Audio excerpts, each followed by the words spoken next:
Back to special drive.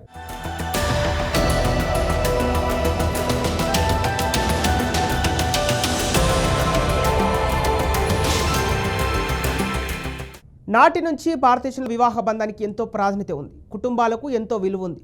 కానీ ఇప్పుడు పరిస్థితులు మారాయి. చాలా మంది తమ బంధాలను పక్కదారి పట్టిస్తున్నారు, కుటుంబాలను మర్చిపోయి తప్పుదోవ పడుతున్నారు. దీంతో కుటుంబాలు ఆగమై రోడ్డున పడుతున్నాయి.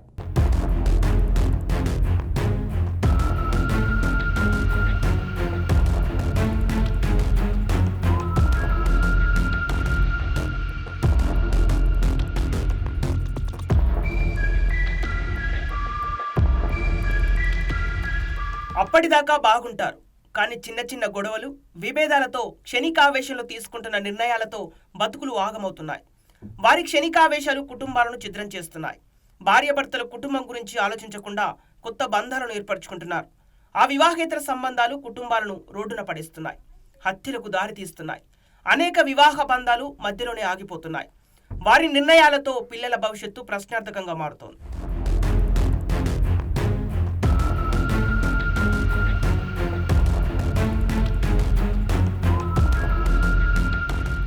ఈ మధ్య కాలంలో పెరుగుతున్న వివాహిత సంబంధాల కారణాల వల్ల అనేక కుటుంబాల్లో కోలుకోలేని దెబ్బ పడుతున్నది, కోలుకోలేని ఇబ్బందులు ఎదుర్కొంటూ ఉన్నారు. ఎందుకంటే వివాహిత సంబంధం అనేది ఇతర దేశాలలో కల్చర్ లాగా మన ఇండియాలో కూడా మారిపోతున్నది. అందులో తెలుగు రాష్ట్రాలలో ఎక్కువగా పెరుగుతున్న విషయం అందరం చూస్తూ ఉన్నాం. ఎందుకంటే ఏ సోషల్ మీడియాలో అయినా, ఏ వాట్సాప్ అయినా, ఎక్కడ చూసినా కూడా వివాహిత సంబంధాల వల్ల మహిళలు చనిపోవడం కానీ, లేదంటే పురుషులు చనిపోవడం కానీ జరుగుతూ ఉన్నది. ఎందుకంటే వివాహిత సంబంధాల మత్తులో పడి భార్య భర్తను చంపేయడమో, లేకపోతే భర్త భార్యను చంపేయడమో, ఇలా అనేక అఘాయిత్యాలకు దారి తీస్తున్న పరిస్థితి మనం అందరం చూస్తూ ఉన్నాం.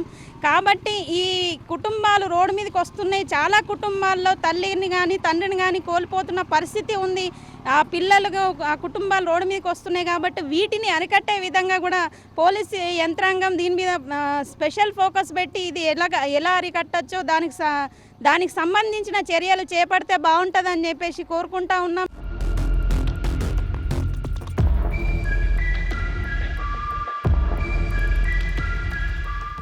పలు వివాహేతర సంబంధాలు హత్యలకు ప్రేరేపిస్తున్నాయి. హత్యల కారణంగా ఒక కుటుంబం కాదు, 2 కుటుంబాలు రోడ్డున పడుతున్నాయి. ఇంకా సుప్రీంకోర్టు లివింగ్ రిలేషన్షిప్ బంధాలకు గ్రీన్ సిగ్నల్ ఇవ్వడంతో ఆ బంధాలు మరింత పెరిగాయి. అనేక కుటుంబాలు రోడ్డున పడ్డాయి.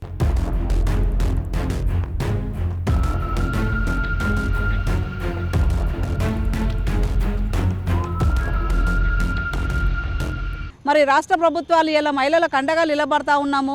మహిళలు ఎక్కడైతే నష్టం జరుగుతూ ఉంటుందో వెంటనే మీరు అప్రోచ్ కండి, దాన్ని మాట్లాడగలుగుతాము, మీ సమస్యలను పరిష్కరించగలుగుతామని చెప్తా ఉన్నారు. కానీ ఇలా ఎక్కడైతే ఈ జిల్లాలో దాదాపు ఈ మధ్యకాలంలోనే ఆత్మహత్యలు చేసుకున్నారు మహిళలు.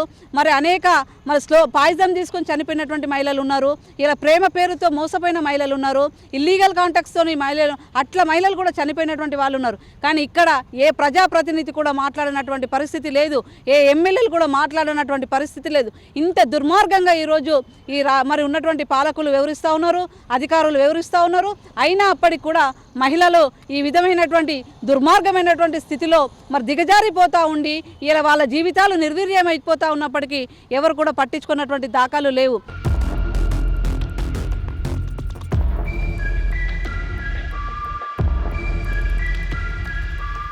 తాజాగా మాజీ మిస్ వైజాగ్ నక్షత్ర తన భర్త తనకు కావాలంటూ రోడ్డెక్కింది. భర్త తేజ ఉంటున్న ఇంటికి వెళ్లి భర్తపై, తన భర్తతో ఉన్న యువతిపై నక్షత్ర దాడికి పాల్పడింది. వారిద్దరిపై దుర్భాషలాడింది. తమకు ఓ కూతురు ఉందని, కూతురు తన భవిష్యత్తు నాశనం చేయొద్దని నక్షత్ర తన భర్త తేజను కోరింది. విడాకులు రాకుండానే తేజ మరో యువతిని పెళ్లి చేసుకుని ఉంటున్నాడని, తనకు న్యాయం కావాలని నక్షత్ర కోరుతోంది. వారి మధ్య చిన్న చిన్న గొడవలు, విభేదాలతో వారు తీసుకున్న నిర్ణయం వారి కూతురు భవితవ్యాన్ని ప్రశ్నార్థకం చేశాయి.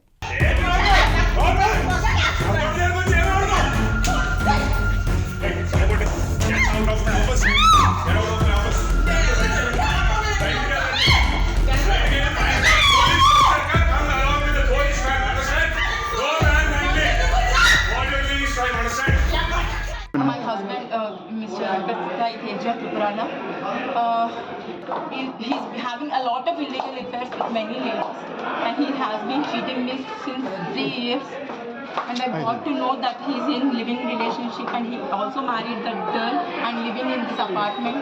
So I wanted to prove that red-handedly. I wanted to catch him, so I did today with the help of సుఖాల కోసం పిల్లలని కూడా సైతం లెక్క చేయకుండా భర్తను భార్యను కూడా లెక్క చేయకుండా కూడా క్షణిక ఆవేశంతో కూడా ఈరోజు వాళ్ళ క్షణిక ఆనందం కోసం కూడా రోడ్ల మీద పడి అక్రమ సంబంధాలతో కూడా కుటుంబాలను ఆగం చేసుకుంటా ఉన్నారు.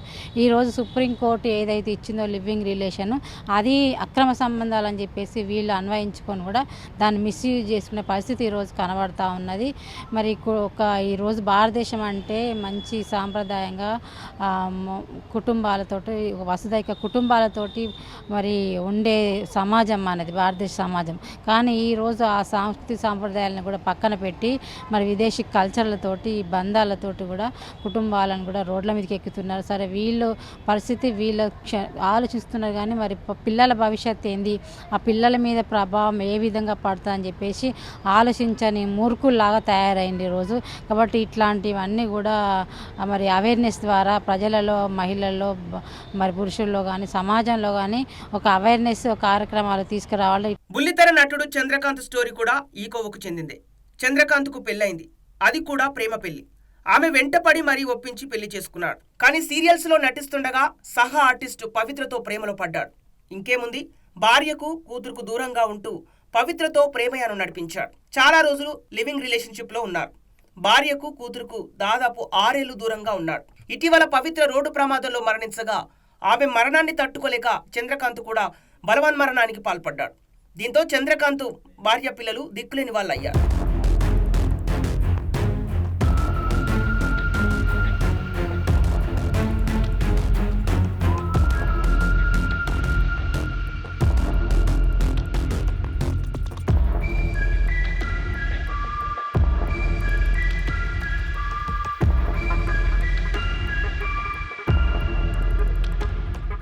పవిత్ర జయరాం వల్ల అతను చనిపోయిందని ఇతను డిప్రెషన్లో సూసైడ్ చేసుకున్నారు.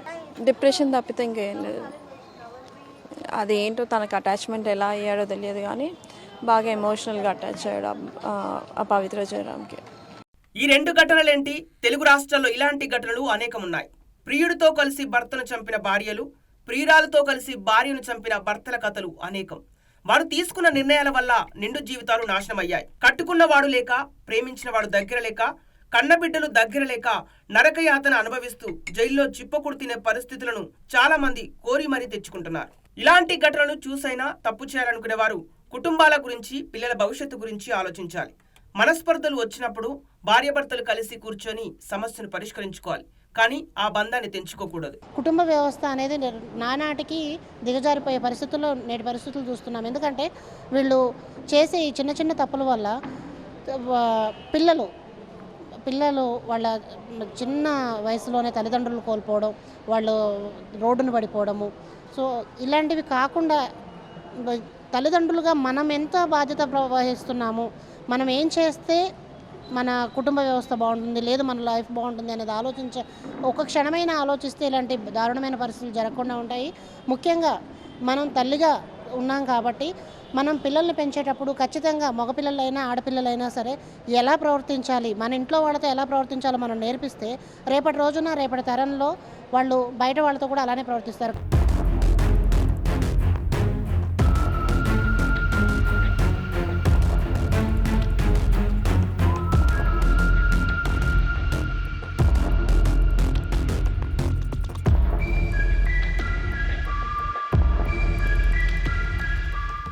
ఇక ఇలాంటి ఘటనలు చూసైనా తప్పు చేయాలనుకునేవారు కుటుంబాల గురించి, పిల్లల భవిష్యత్తు గురించి ఆలోచించాలి. మనస్పర్ధలు వచ్చినప్పుడల్లా భార్యాభర్తలు కలిసి కూర్చొని సమస్య పరిష్కరించుకోవాలి, కానీ బంధాన్ని తెంచుకోకూడదు.